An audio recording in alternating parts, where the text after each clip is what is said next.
Hi guys, it's Keith with Bob CNC, and I'm here with my best friend Robert. And I'm here with my best friend Keith. I'm sorry, I don't have a nickname other than the ones you use, and you don't want to talk about. I No, can't use those you words. please don't, Bob. It hurts. But anyway, welcome to Shop Talk. Today we want to tell you a little bit about the KL series because we've introduced them and we started shipping them. Yeah, so we maybe just go over some things that you're going to see if you've ordered one. Well, if you ordered one, you're going to want to have a friend Yeah. when they're delivered. Big friend. Big. Yeah, they're not really that bad. I mean, there's Well, you got 5 boxes. 5 boxes that are about 50 pounds. Is that with the apiece. table? No, the table's another box. So if you get a table, it's 6 boxes. And it's also, if the KL7 is about 70 pounds. Yep. And the 33 is about 60 pounds. That's the table. So that's just the table. So the other boxes are 50 pounds or less, but not much less. We try to Right. even up. So you got 5 boxes coming, And they're big boxes. and they're the Long. long, big, heavy boxes. Yeah. So in box number 1, there's a master packing sheet. Mhm. It's mostly so that you can check and make sure all the parts are there. And then in the other smaller or all the other boxes, there's a packing sheet, but it's really for us internal to make sure that we got the parts in the box. So Right. go to box number 1 for your packing sheet. Okay. We did something a little bit different with our controller because on the E3, E4, it's mounted right onto the gantry. Yeah, and it's really simple too because all your high voltage is in the little black box, so the customer never sees it. Right. In this controller, you're going to be exposed to the 110 volts to mount it. So if you're not an electrician or you're not How are skilled you at going this to be? kind of thing, No, when you say that, you're exposed to that. How could that be? That well, I mean, you're going to connect the power cord to the power supplies. And So there's it's two. And there's 2 of them. They're 48 volts going out, but they're 110 volts going in. Yeah. And you're going to screw some wires to that. So Right. if you're uncomfortable with that, just don't do it. Get you a electrician over there Right. and have him connect that for you because it can definitely be unsafe. Shocking. Shocking. Yeah. Very good. Thank you. Shocking. That's Now, awesome. well, I've had that You're a happen a number marketing of guy, yeah. No, I'm not. I'm just a guy that has, You've been shocked before? yeah, a number of times. Several times, Yes. I think, yeah. It's permanent damage. Just saying. Okay. Anyway, Thank you. the bottom line is if you're not comfortable, don't do that part by yourself. Have somebody that knows what they're doing. But after you got the power supplies hooked up, Yes. the wiring seems to be a little bit more, not extensive. It's complex. Yeah. Yeah, so, on the E3, E4, everything's kind of plugged in for you. You still have to plug in the stepper motors and some switches.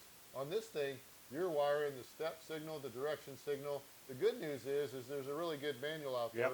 there. There's also going to be I think it's like 18 by 24 printed wire diagram that is Right. color-coded and walks you through that. So between the manual and that, just take your time and make sure all of those connections are good.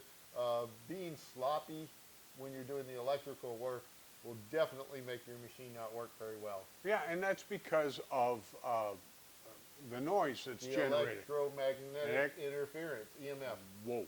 Yeah, so Okay. so yeah, you definitely want to make sure that you wire it like the book.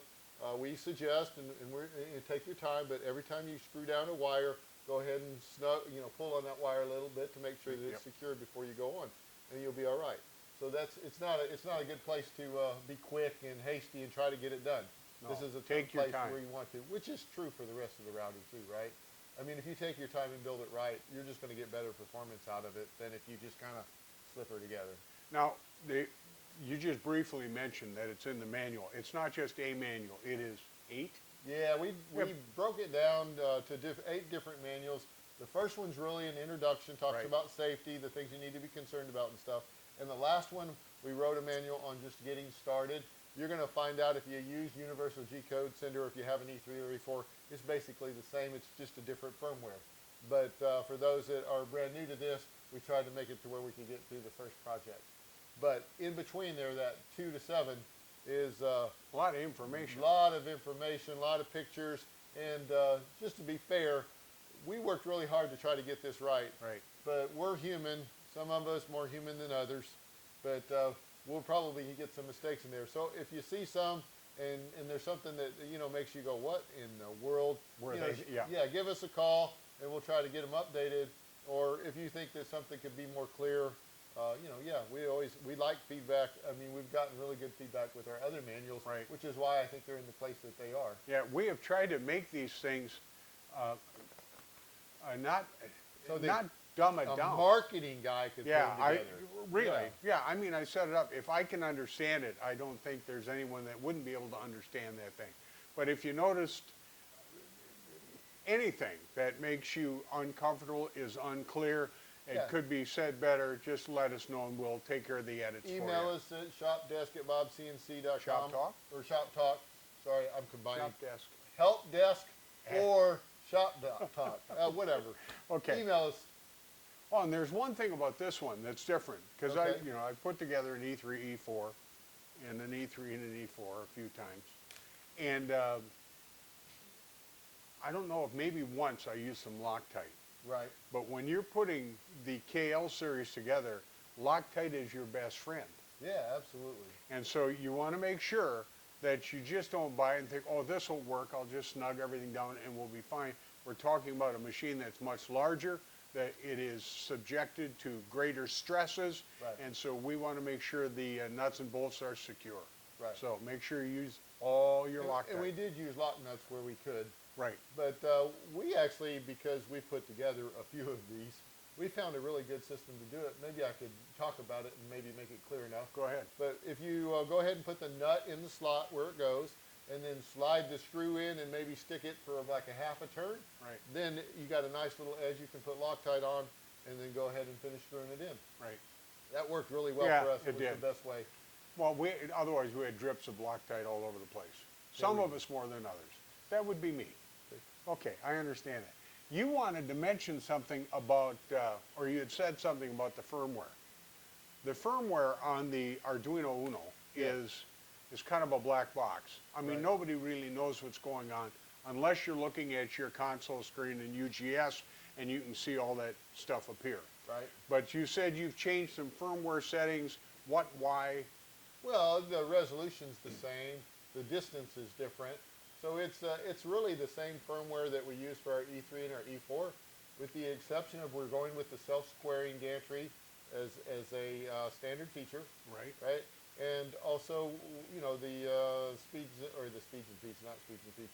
The resolution and the max speed of this thing are different. But Oh, the max speed is much faster. yeah, we're topping out. I mean, you could go faster, but you would start getting into some limitations of the controller itself. We're running at 1,000 inches a minute for G0 or rapid movement commands. Right. So anyway, guys, if you have questions about the KL series, go ahead and email us at shoptalk@bobcnc.com, or you can go ahead and give us a call or the contact. And we look forward to getting these out here and seeing what you guys are going to create with them. Till next time, guys, thanks so much.